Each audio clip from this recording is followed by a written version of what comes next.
Welcome to our video proposal for our Year 7 History Exemplar Unit. As you may already know, this is my associate Sarah, my name is Amanda, and this is Sally, and we are part of the junior secondary team here at Narangba Valley State High School. In front of you, or through the attachment provided, you should have a 3-lesson example of what we believe the history curriculum within the Year 7 classroom could look like. This unit has been developed with the values and missions of Narangba Valley State High School in mind, as well as curriculum, pedagogy and assessment approaches that best cater for the adolescent students we'll be teaching over the next year. The proposal that follows will address these areas in further detail and depth. The time for Year 7 to join our school is fast approaching, and we feel that the development of units which cater for the specific learning needs of our junior secondary students should now be well on the way to being finalised for implementation next year.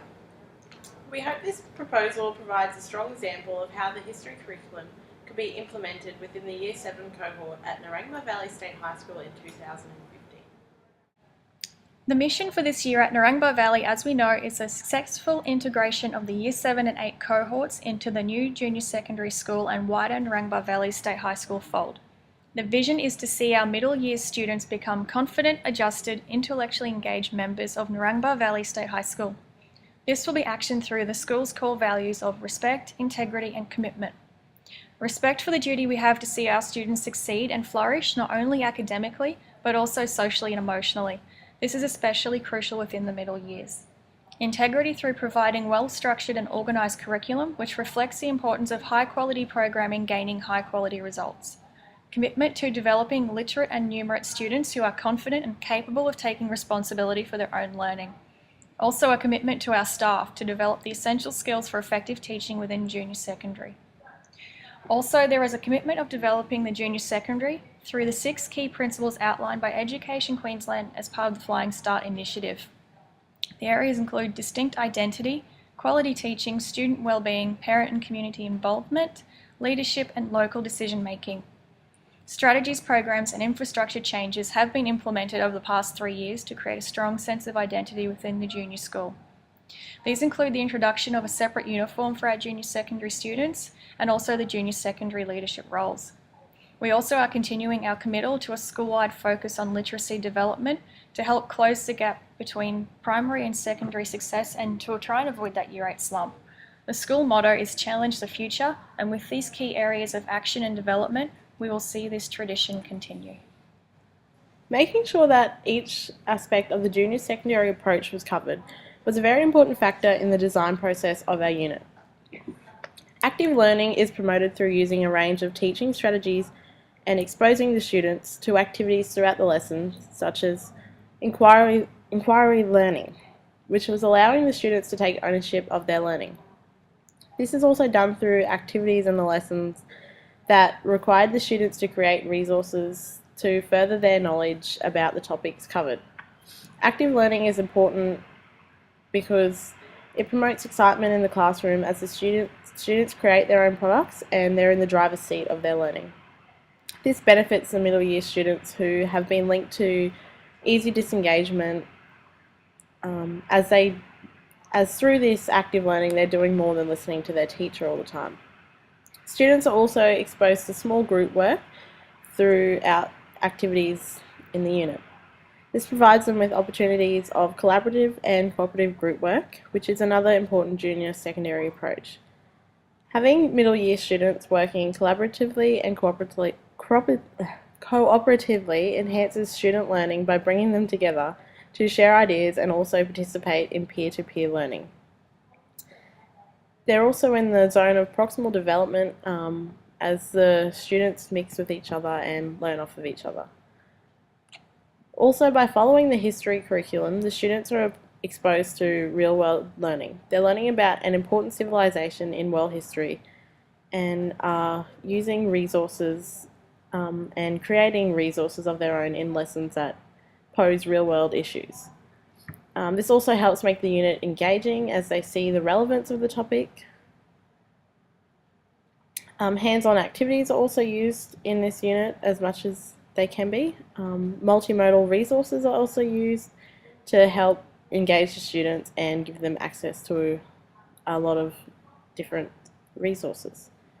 As said before, inquiry learning is used. It's one of the major components of the lessons featured in this unit to help students gain a deeper understanding and gain more knowledge. They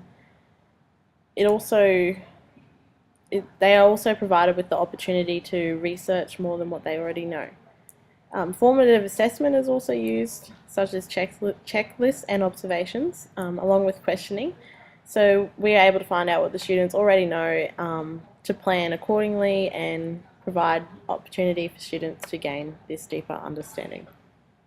This proposed unit directly aligns to the Australian Curriculum Assessing and Reporting Authority's Year 7 History curriculum. This unit informs an example of one of the 3 depth studies with history that students will undertake, specifically the significant beliefs, values, and practices of the ancient Egyptians, with a particular emphasis on one of the following areas.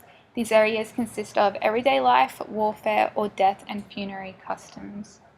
This unit's emphasis is on death and funerary customs and has been integrated through the first elaboration that suggests investigating significant beliefs associated with death and funerary customs and practices. The inclusion of ancient Egyptian with the history curriculum has the potential to be extremely successful, as the study of this will allow students to not only learn about another civilization, but also apply the historical inquiry and research skills they have been developing throughout their education thus far. In keeping with Narangba Valley State High School's commitment of developing the essential skills of literacy across all learning areas, the integration of English curriculum knowledge, understanding skills within the history curriculum has been exemplified within this unit. This has been incorporated through the integration of the Year 7 English curriculum standards within each individual lesson. The following curriculum statement has been selected for the focus of this unit. This statement is to use prior knowledge and text processing strategies to interpret a range of types of text. The next one is to use comprehension strategies to interpret and analyze information from a variety of textual sources. And finally, the third one is to plan, draft, and publish imaginative, informative, and persuasive text, selecting aspects of subject matter and particular language, visual and audio features to convey information and ideas. Following the guidelines of ACARA, the use of general capabilities have also been included within this unit, specifically the literacy, ICT, personal, social, and critical and creative thinking skills.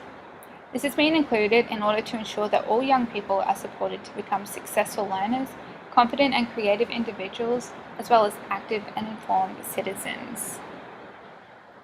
So when looking at the pedagogy of our unit, one of the key developmental areas defined within Narangba Valley is the quality of teaching practices of all our staff. This was also highlighted within the Education Queensland Middle Phase of Learning School Action Plan from 2003 as being crucial to middle year student success. We believe that quality teaching is achieved through the consideration of a quality pedagogical framework. So within this unit, we have continued to use Narangba Valley State High School's framework based around Marzano's Art and Science of Teaching. This also highlights that the creation of effective teaching instruction is informed by 3 aspects: effective instructional strategies, effective management strategies, and effective classroom curriculum design strategies. So when designing the learning experiences for our example Ancient Egypt unit, the 10 instructional design questions have been considered. This directly affected the decisions made within this unit, especially in the areas of engagement, creating clear links to our student interest and real world, creating and deepening our students' knowledge through higher order thinking activities, and the creation and setting of clear learning goals through the use of our WALT and WELF. This will help to create and nurture an environment of high expectations for all our students. To achieve developmentally responsive teaching approaches that cater for our diverse and changing middle year students, a constructivist approach has been taken when implementing teaching strategies within this unit. There's been a strong focus on student-led learning, so helping to continue our students' development as independent learners who feel they can take responsibility for and ownership of when they're the learning they're taking part in. This has been achieved through inclusion of hands-on and creation activities. Another important pedagogical consideration was the use of UDL, Universal Design for Learning, has been incorporated. to allow for multiple modes of meaning, representation, and engagement, making sure we are being flexible and catering to all our students' needs. This unit of work sees the inclusion of formative assessment. This means of assessment will be used in order to monitor students' progression and understandings, as well as to inform, change the future planning of content.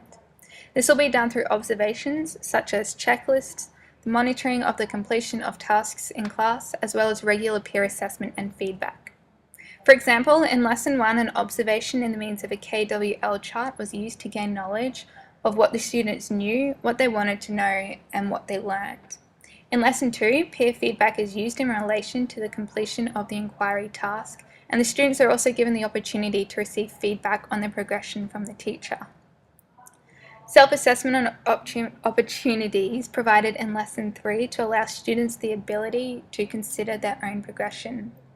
Fisher explains that the inclusion of formative assessment allows for the gradual release of responsibility framework through emphasizing instruction that mentors students into becoming capable thinkers and learners when handling a task with which they have not yet developed expertise. Providing students with effective and timely feedback is critical if the release of responsibility model within the classroom is to be successful. This framework has also been documented as an effective approach for improving literacy achievements and therefore meets the needs of the students here at Narangba Valley. For these reasons, this unit has been structured around this framework. Through the use of this assessment, it is believed that the students of Narangba Valley will develop deep understanding within history. After listening to the above proposal, it can be seen that this history unit definitely caters for the junior secondary approach at Narangba Valley State High School. It also follows the Australian curriculum. This unit presents hands-on activities and various teaching strategies that engage the students and expose them to deeper understanding and knowledge, following the school's values and mission statement of respect, integrity, and commitment. The 5 aspects of the junior secondary approach are also covered throughout the course of the unit, further cementing its appropriateness for this school. Hands-on activities throughout the lessons promote active learning. Small group work allows for collaborative and cooperative learning. The unit incorporates real-world tasks to cover the aspect of engaging students, and the use of formative assessment aims to give teachers the opportunity to change their lessons and produce activities, and also present knowledge to promote deeper and understanding. Students are also given multiple modes of representation and are exposed to different teaching strategies to assist them in investigating and understanding this unit. This unit also has the opportunity to cater for all learners and to help motivate middle year learners, further highlighting the importance of incorporating it into our school. This concludes our video proposal for the implementation of history curriculum into the Year 7 cohort for next year. This is a really exciting time to be a part of the secondary education within Queensland schools, as the changes and growth that have been experienced are some of the biggest we as teachers have seen. Teaching middle year students can be extremely challenging, but equally rewarding, and we look forward to the years to come. We do refer you to the references within this presentation, as they provide further information into the junior secondary approaches used within this unit, Mazzano's framework, and the middle phase of schooling action plan. Thank you for taking our proposal into consideration. The history curriculum is an important inclusion in our students' education, and the purposeful consideration of our curriculum will ensure that we will be able to support our students and see them develop into well-educated, active members within our society. Thank you.